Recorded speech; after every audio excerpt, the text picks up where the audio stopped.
Weather-wise this year, we're looking at what's reported as the second worst drought in recorded history. In terms of an extended drought like this on the ecosystem as a whole, so it has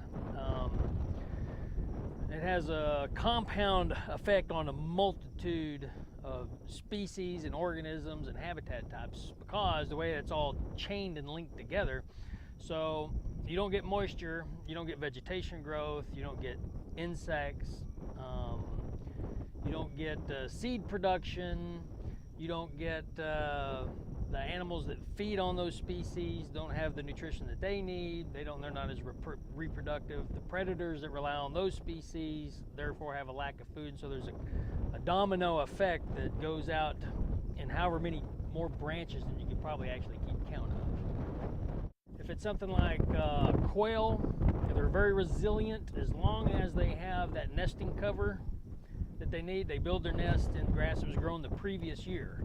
So we haven't put any grass growth on this year. And so it could, based on the situation, grazing situation, there may or may not be that nesting cover available. So that could actually have another impact next year in 2012 in our production in quail because they don't have the place to build that nest. There'll be a lag effect when it comes to the top end predators, the coyotes, hawks at the top end of the food chain. From a deer standpoint, and antelope will have low fawn crops this year.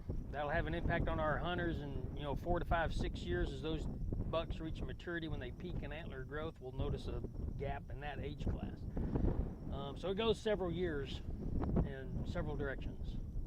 I'd say we're seeing a concentration of those animals wherever there's water sources. What we're going to see in almost all the wildlife this year is a decrease in reproduction.